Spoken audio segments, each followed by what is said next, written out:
we'll move on to our next segment, which is some of the prepared questions, but we will open it up to the crowd. So start thinking kind of now if you have any burning condo questions. We also might have some fun facts that some of us might be able to share about some of the buildings here in town that you may not all know about. So we'll see if any of our panelists will share some of those deep, dark secrets about our buildings. So Steph, what would you say, in your opinion, is the biggest difference between a condo transaction and a single family? I know you do mostly condos, but you've probably done a few single family. What would you say is, in your opinion, the biggest difference between the two types of transactions? That's a good question. Thank you for that. Thanks for making me first. A lot of the additional paperwork that you need. Okay. Even though some single-family homes do have some homes associations, there are additional paperwork that's required for condos. So I think the additional paperwork, as far as what you need to provide to your buyer or your seller, as to what's going on in their building or in the specific condo versus a single-family home. So like the condominium documents, the additional paperwork. What about transactionally? Do we have additional paperwork with condos? I don't know, the crowd may have a lot of experience in condos, but I'm gonna assume we don't, so we'll just kind of stick to the basics. So one big, huge piece of paper that you need to add onto the contract is your Missouri Condo Resale Certificate. That is important for your buyers and or your sellers, because how it's filled out is most condominium buildings have a reserve that you have to put monies into. A lot of sellers don't know what they are supposed to put on a condo resale on the disclosures, because that's not a question on the disclosures. So therefore, when they come to the table with the condo resale certificate and that information is there, the buyer knows what they're looking at. Because when it comes to the end at closing, if that number is not on there, you're in trouble. Sure. Okay. Anne Marie, what do you think? What is, in detail, what would you say your biggest aha in terms of differences between the two industries and ways you do the transaction? Definitely having the knowledge of what's going on in the association, I think, kind of puts you a step above an agent that they might pick up from South Johnson County that gets lost running around downtown. There obviously is the document that Stephanie is talking about that is always important to have filled out in a timely manner, right when the offer is made, is the most important, because you never know what could be going on. In the association meetings, a lot of the buildings are a lot more mature now, and they try to keep things under wraps, and so you want to make sure that you have that information for your client. That document is required for financing, but if for some reason, which happens a lot now, if you have a cash buyer, it's not required. So what's always important too is to ask for updated meeting notes from your seller on their HOA, and so that way you can see if they're talking about anything that hasn't actually been assessed, or the HOA will not put on that document because they haven't voted and agreed upon assessment. So you're saying something might be out there in the works, but they haven't necessarily ratified it with a vote? Right. Okay. All right, Tom, your turn. You probably have some stories. Some which could not be repeated. The most significant difference, in my opinion, is whether you are on the sell side or the list side. The absolute mandatory need to be totally familiar with the rules and regulations, the contents of the declaration, even the bylaws, the association, which are the driest reading ever. Keep in mind too that most condominium associations, any of any particular size, are going to have a capital reserve study which should outline the needs for a period of at least 5, maybe 10, in some cases 20 or 25 years out. It's very important for your own protection as an agent and for that of your client, whether it is the buyer or the seller, that you have a grasp on that information, so as to avoid getting into a situation where you get to a he said, she said, you didn't tell me what's this scenario, and boy, they can come up. Sure. So you mentioned reserve, we might as well stop there for a second before we move on to Andy. What is a reserve? This crowd may not know what that is, so explain to us what a reserve for an HOA is. Well, it's essentially a savings account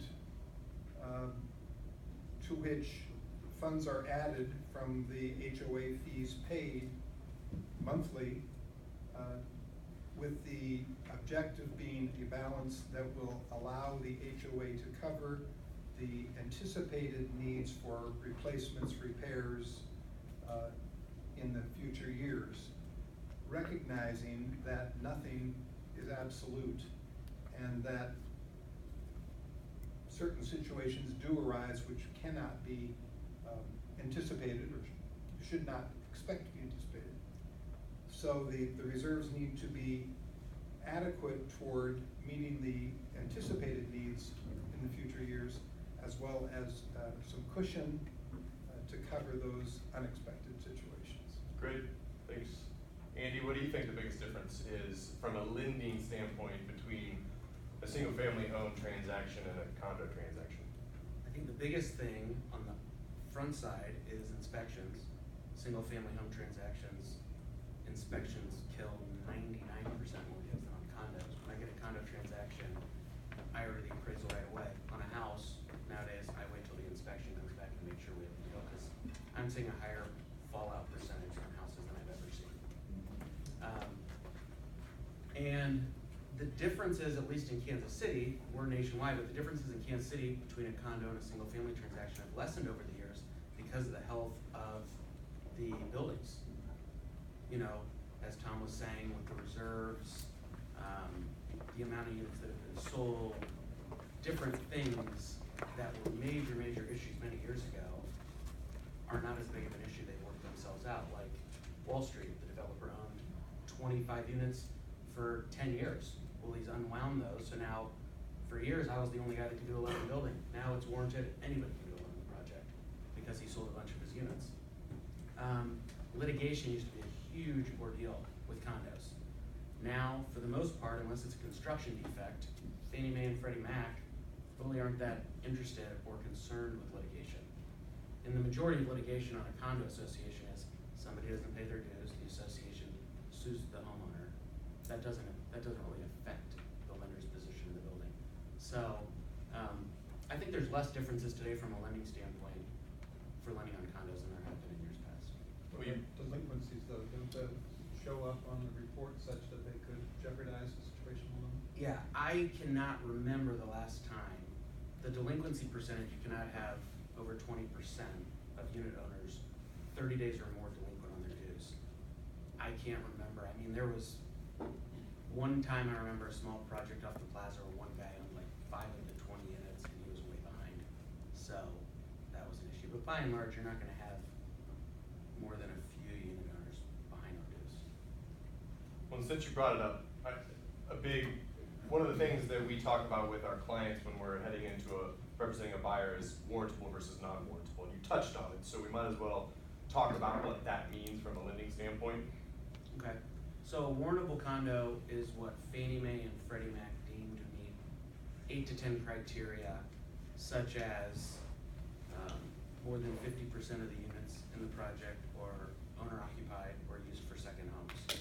So Fannie Mae and Freddie Mac do not typically want to lend if more than 50% of the units are rental units. They do not want more than 20% of unit owners to be 30 days or more behind on dues. They by and large do not want litigation that could affect the health, safety, or livability of the project. So if there's a roof leak and there's mold all throughout the roof, that could impact the health and safety of the inhabitants. They'd have to move out if it got condemned. On new construction condos, which hasn't been prevailing in Kansas City in 10 plus years, they want 50% of the units pre-sold. So Fannie Mae and Freddie Mac don't want Joe Blow to walk in and be the first guy to put an earnest money deposit down on a 100-unit building. They want to see that 50% of the units are sold. And if it doesn't meet any of those criteria, it's non-warrantable. So there are still avenues to get a mortgage for a non-warrantable condo, but Fannie Mae and Freddie Mac offer the best terms, the best rates, 30-year mortgages. can't get a warrantable loan. There's banks, we do them, Arvest does them, they'll give you a non-warrantable condo loan. The rates and the terms aren't good, they'll give you a 5-year arm or a 3-year arm, it kind of makes buyers nervous. So, not the most desirable of situations. And so how do we know, besides calling you, how do we know if they're warrantable or non-warrantable?